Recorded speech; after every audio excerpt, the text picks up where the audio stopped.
So I've been asked just to take a step back from, we've heard a lot about the importance of quality control, standard procedures, getting the ethical provenance correct. But of course, all of that has to, in order to operate a professional and reliable service, you need to operate within some kind of framework that identifies what the standards are you're going to use and how you're going to deliver them, how you deal with customers, etc. So it covers the whole thing. So I'm going to talk about quality systems, but particularly quality assurance, and the key document in all of this, which is, to me, the quality manual, which describes those standards and outlines the procedures that are going to be used and how you assess the results. So firstly, I want to say a couple of other words about quality. It's not necessarily going to be, can you make it the very best it can be? Because that might not be needed. You need to make something that's fit for purpose, and for different applications, that's going to be described by a different set of protocols and tests and characterization. And also, like beauty, quality is in the eye of the beholder. It depends what perspective you're taking. And very often from the point of view of EBiSC, obviously we're taking the user perspective, which is often focused on speed of supply and cost. Is it fast? Is it cheap? Can I get my cells next week? Can I only pay a couple of quid for them or a couple of euros for them? And of course that's not practical always, as we've heard with the difficulties and the cost of running these things. And the scientific quality, surprisingly, is sometimes the last thing that people want. They've seen the name of the cell line, they've seen the description in the catalogue, and they just want it. And even in reviews over several decades, in looking at amongst the European culture collections, when they ran questionnaires, customers were asked if they wanted to have a quality standard established for their cells, if they wanted quality issues to be addressed, and surprising numbers said no. We just want the cells. Give us the cells. I've got to get my paper out. I need to do it quick. Don't mess around. Forget the quality. And of course, they were thinking of the paperwork, not necessarily the scientific testing that's necessary. And also, sometimes customers don't, in certain circumstances, particularly younger researchers, don't fully understand the implications of not having certain tests done for their own work, for their patent applications, for exploitation going down the road. And unfortunately also, as probably a lot of us know here, obtaining cells from a friend down the corridor has led to widespread incidents of switched cell lines, cross-contaminated cells, mycoplasma contamination being transmitted between labs, and as a result, hundreds of thousands, if not millions, of wasted research dollars and euros over the years. And it really is important to do this, as other speakers have explained, the importance of having centralized facilities, doing consistent quality control work. So EBiSC, as you've heard, is aimed to deliver qualified cells for disease studies. That's its customer focus, really, if you like, in terms of establishing the quality. So there's traceability on ethical procurement, good standards, high standards of quality control, and using good cell culture practice, so that we can guarantee reproducible and reliable cell supply, and achieving this under a quality management system linked to industry standards. Because industry is going to be the recipients of these cells ultimately in terms of the testing work that's done. However, it's also important to remember that quality assurance procedures, as I've said, that quality depends on the perspective you're taking in the application. It's going to vary between research applications, whether these cells are for diagnostics possibly, or for biomedical applications. So the general process that you've already seen described is going from the cell sourcing, the biobanking process, storage, that's producing the cell bank, storing those cells, and shipment, and the input, the raw materials are all important to this. And then checking the traceability and ethical procurement, the freedom to act for any users of the lines, and the quality control. If you get any of these wrong at the start, you could waste a huge amount of money banking cells that are never really going to get out to users. Then also, as we've heard, the testing and quality control that needs to be done on the cell banks. And then the process of release or reject, so a final decision based on all of the information gathered to that point enables you to finally release the cells out. If you don't have a control point there, then you can be sending out cells which are subject to questionable background. And then also, don't forget, as Kevin mentioned, the user acceptance and feedback, and all of these are encompassed under what we call quality assurance. And it's really valuable to have a document, a high-level document, which describes those in outline, the quality manual which we established for EBiSC. So how do we set up the EBiSC quality manual, quality management system and the manual? it needed to cover at least three different centres. So we weren't dealing with just one operation. It had to be something that was flexible to work across multiple centres. So certain aspects of the work had to be devolved to local areas, and we had to decide what was the responsibility at the different levels for the operation. Was it a cross EBiSC protocol that we needed, or could we devolve it down to the local one? And try to keep that as simple as possible, because these things can get incredibly complex very quickly if you try to do everything. So we took an ISO 9000 quality manual template, so that's the quality standard for services,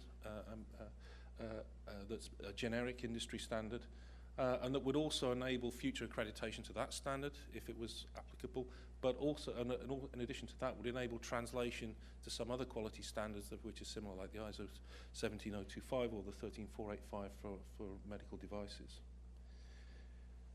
And then another important element in this was to engage the EBiSC partners, particularly the hot start partners you heard about earlier, in the early stages, in the training workshops, to get their input on the protocols. The protocols were a melded change that we started with a basic set of protocols, which during those discussions they were modified and agreed so that everybody had buy-in to the protocols they were being asked to use. And that, I think, was really important.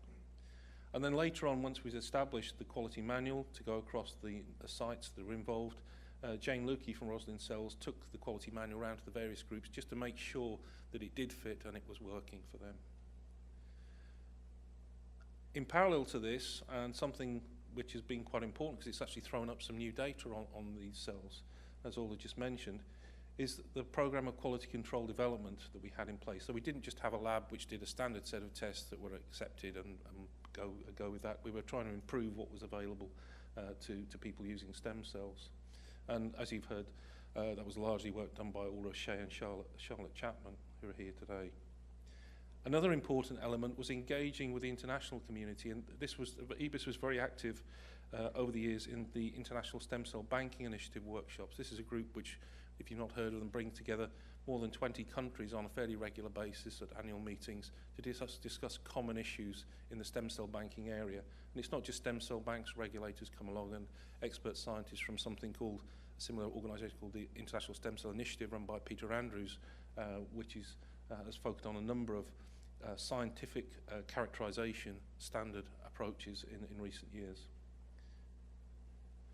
And finally, I thought, well, take a look at the different areas of application of stem cells and how we might deal with these in terms of quality standards and safety standards, going through three particular phases through professional consensus on best practice.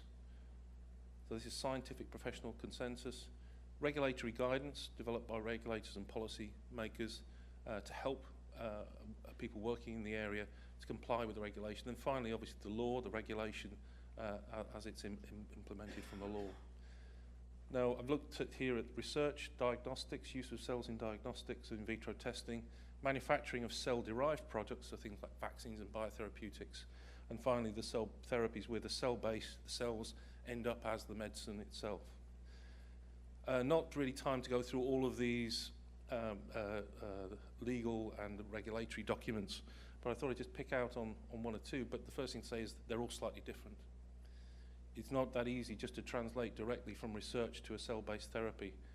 You need to assure certain things around those research cell lines, and it has been done to translate a research cell line to a cell-based therapy, but it's not necessarily the easiest way to do it. A lot of backfill has to go on, a lot of information that has to be dug out to assure the regulator that these cells can be translated to these products.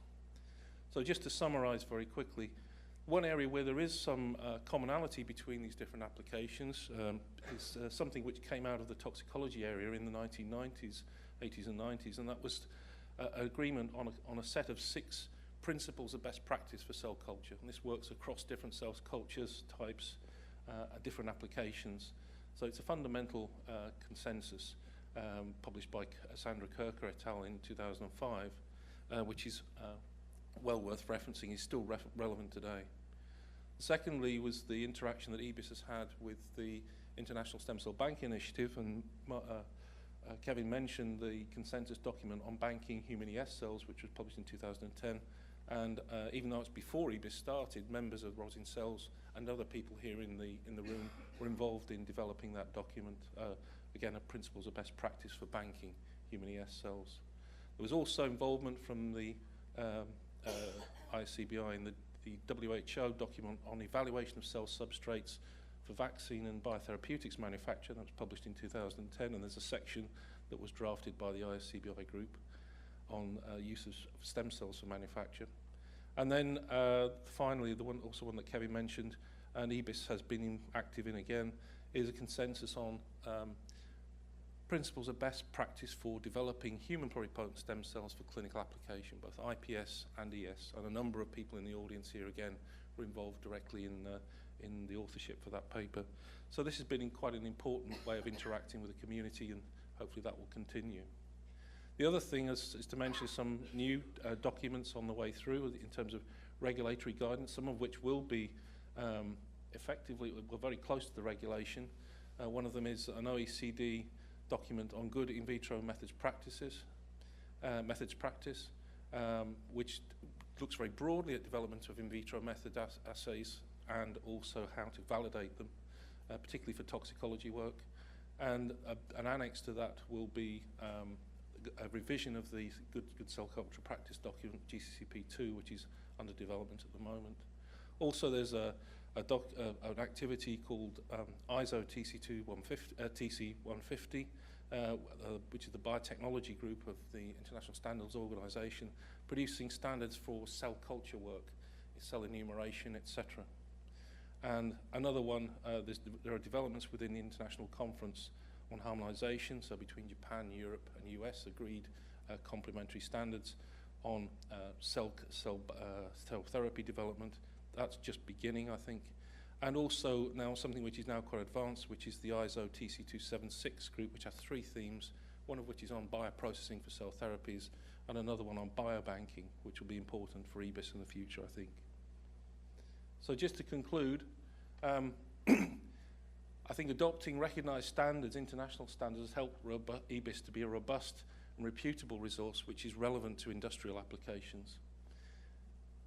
Engagement with key partners in the development in the procedure, so engaging with those hot start labs, the people who are developing the IPS cells, was very important to get it off the ground and shape up the protocols so that they were more broadly acceptable.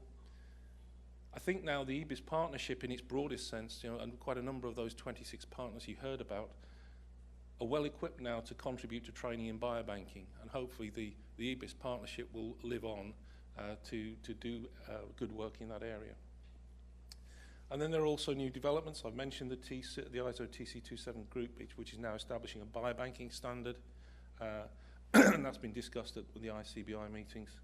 The EU directive on data protection, which becomes law in Europe next year in May. So, and we will be affected by that in the UK, even if we're outside of the European Union, because we'll want to exchange data with European researchers. And it will be an issue for anyone working within and between Europe and elsewhere. And that will require rigorous control of patient-sensitive data, and has been in the latest ICBI report for 2016, just been published in Stem Cells and Translational Medicine, and there's discussion on that.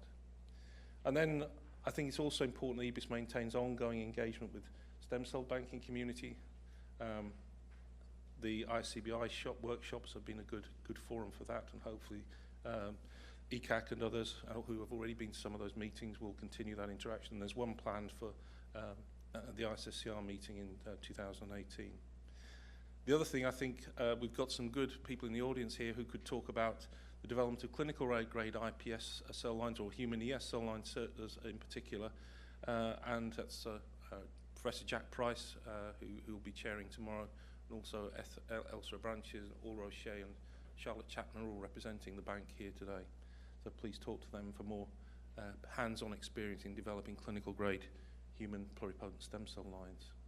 I'll just say, I'll give an acknowledgement to Orla and Charlotte, and Mark Toniarelli, who've put a lot of effort in helping to get this program together today on the QA work. Jane Lukey, who had a big role in getting the quality manual taken out to the different centres, and also support from Rachel Steen, Kevin Bruce at Senso, and Beata Kreisel, who's supported us on just about everything we've done in EBiSC throughout the project. And thank you for your attention. Thank you, Glyn. Questions? There's a question. So with regards to the regulations, I'm missing the ISSCR guidelines for transferring stem cell research and clinical applications. So you don't consider this to be important? Or so what's your take on this ISSCR guidelines? Yeah, I mean, ISSCR's produced a number of guidelines which are helpful, and there are a whole raft of guidelines. I mean the ones which were released in 2016 now. So there was there was one which included some elements on banking, as well as on research with iPS cells and how to deal with the general ethical questions regarding it. Yeah, I mean, I think those are all helpful, and there has been a whole raft of standards documents, and I've picked on a few that I've been personally involved in and that I can sign up to. So there is a lot of other guidance around. In fact, it's confusing the amount of guidance. This is the problem with which I see is like. I mean, I usually try and point, if I'm talking about stem cell banking, I'm pointing to guidance that has involved a large number of stem cell banks from around the world, plus expert stem cell biologists who have been connected with the banks, plus the regulators who are looking at the banks. So if they don't know which way to go, then nobody does. That's my approach to this talk. But there's a lot of guidance on related issues, cryopreservation, storage, other kind of biobanking documents. OECD produced one, ISBA produced one. There's lots of guidance out there. And I'm not saying any of it's bad at all. The ISSCR had been trying to drive this a common ethics consent form, and they've been talking about that for quite a few years. And I really think that's going to be a real challenge. A number of groups have published the components of an ethics document that you might need to have, and I think that's about as far as you can go with the ethics, because every country, every group, every hospital and institution will want to have their control over the ethics documentation, and you will never get a common template form that will work right through all of that. That's my personal opinion. More question to the talk of Glyn? If not, I would like to thank you again, Glyn.